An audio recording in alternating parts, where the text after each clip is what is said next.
দর্শক প্রেস বিজ্ঞপ্তি করেছিলেন মাদারীপুর যে আর্মি ক্যাম্প রয়েছে সেখানে। এই প্রেস বিজ্ঞপ্তিতে আমাদেরকে জানানো হয়েছে যে এখানে যে আজকে যে অস্ত্রগুলো উদ্ধার হয়েছে দেশি এবং বিদেশি যে অস্ত্রগুলো রয়েছে সেই অস্ত্রগুলো উদ্ধারের যে বিষয়গুলো সেটা আমাদেরকে আসলে জানিয়েছেন আর্মি ক্যাম্প থেকে। এখানে আজকে এই 12:30টার দিকে এক প্রেস বিজ্ঞপ্তির মধ্য দিয়ে মূলত এই আজকের এই জানান দিয়ে থাকেন আর্মি কর্মকর্তা।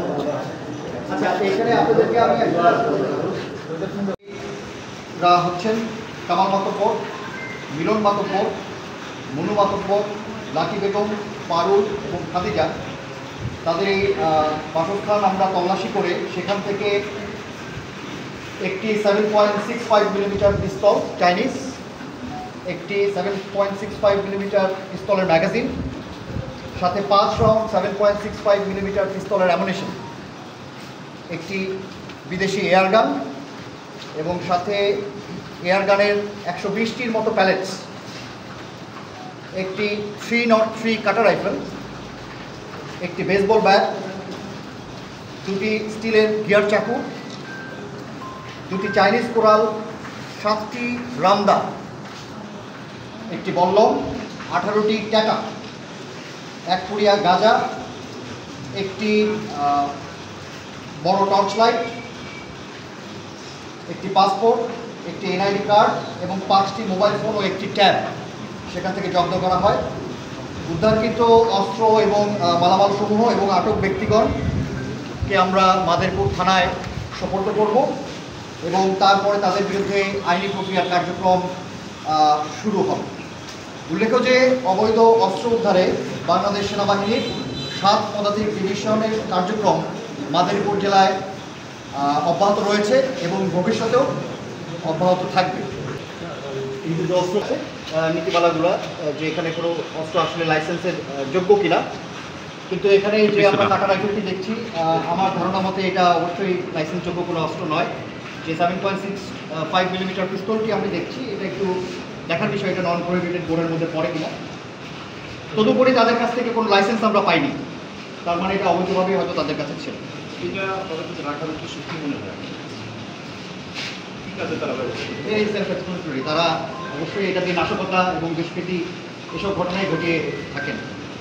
আমাদের কাছে আরও তথ্য আছে বিভিন্ন জায়গায় অস্ত্রের ব্যাপারে, এ বিষয়ে আমি আবারও বলছি যে 7 পদাতিক ডিভিশন এর তত্ত্বাবধানে আমরা মাদারীপুর আর্মি ক্যাম্প আরও জোরদার অভিযান আমরা অব্যাহত রেখেছি এবং ভবিষ্যতেও আপনারা দেখবেন আমাদের এই অভিযান চলমান থাকবে এবং বিভিন্ন জায়গা থেকে আমরা এই ধরনের অবৈধ অস্ত্র উদ্ধার করার চেষ্টা চালিয়ে যাব।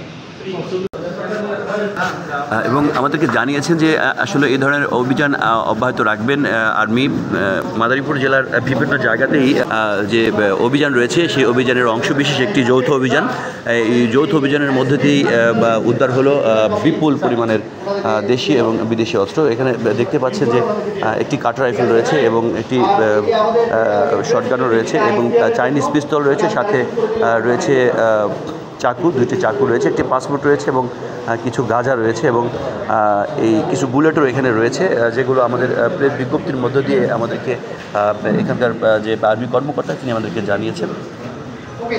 এবং সেই সাথে তাদেরকে আটক করা হয়েছে, তাদেরকে দেখতে পাচ্ছেন যে তারা আসলে এখানে এদেরকে আটক করা হয়েছে এবং কিছুক্ষণের মধ্যে এদেরকে চালান দেওয়া হবে এবং এদের বিরুদ্ধে যে প্রয়োজনীয় ব্যবস্থা, আইনগত যে ব্যবস্থা সেটি আসলে পরবর্তীতে থানা সেই ব্যবস্থাগুলো গ্রহণ করবেন।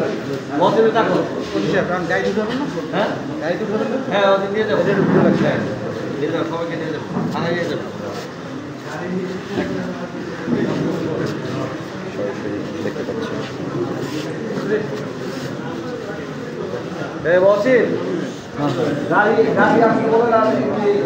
দেশীয় অস্ত্র রামদা, সে রামদাও রয়েছে। আসলে এই অস্ত্রগুলো কখন কোন কাজে ব্যবহার হয়েছে সেই বিষয়গুলো আসলে এখনও নিশ্চিত করা যায়নি। তবে এর আসলে এরা কোনো সংগঠন ভিত্তিক কিনা এবং তারা আরও বড় কোনো গ্যাংয়ের সদস্য কিনা, এখানে তাদেরকে কিন্তু এই মোবাইলগুলো যেগুলো দেখা যাচ্ছে আমরা দেখতে পাচ্ছি যে একটি ট্যাব এবং প্রায় 5টি মোবাইলও কিন্তু জব্দ করেছেন এবং এই এই যে অস্ত্রগুলো সেগুলো আসলে কোথায় কোন কাজে ব্যবহার হয়েছে সেই বিষয়গুলো আসলে এখনও নিশ্চিত করে কোনো তথ্য আমরা পাইনি। তবে পরবর্তীতে এই অভিযান অব্যাহত থাকবেন বলে আমাদেরকে জানিয়েছেন এবং এই বিষয়গুলো নিয়ে চুলছেরা বিশ্লেষণ করে তদন্ত সাপেক্ষে এবং এই বিষয়গুলো নিয়ে পরবর্তীতে আমাদেরকে জানাবেন এমনটাই জানিয়েছেন এখানকার আর্মি কর্মকর্তা।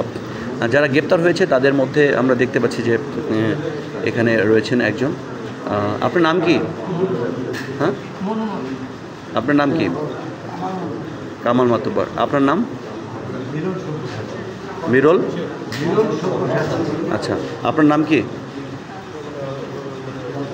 আপনার নাম কি? হ্যাঁ, জোরে বলেন। আপনার নাম কি? এরা আসলে এই আটক হয়েছে এবং এদের বিরুদ্ধে প্রয়োজনীয় যে ব্যবস্থা রয়েছে সেই প্রয়োজনীয় ব্যবস্থাগুলো তারা করবেন। মাদারীপুরের আর্মি ক্যাম্প থেকে এই অস্ত্রের যে বিশাল একটি ধরেছেন আমরা কিন্তু লাইভ করতে তাদের শিরখাড়া ইউনিয়নের ঘুনশি নামক এলাকায়।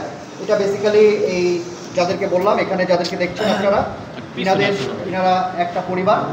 এই পরিবারের বিভিন্ন বাসা থেকে বেসিক্যালি এই অস্ত্রগুলোকে উদ্ধার করা হয়েছে।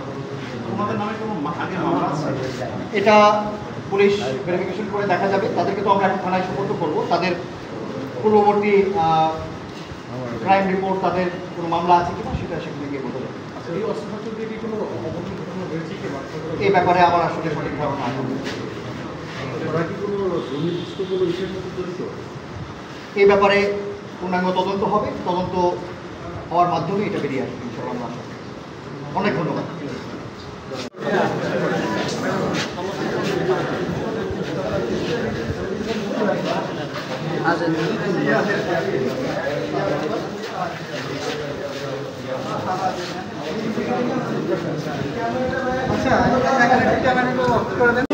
আপনারা দেখছেন AN বাংলার নিউজ।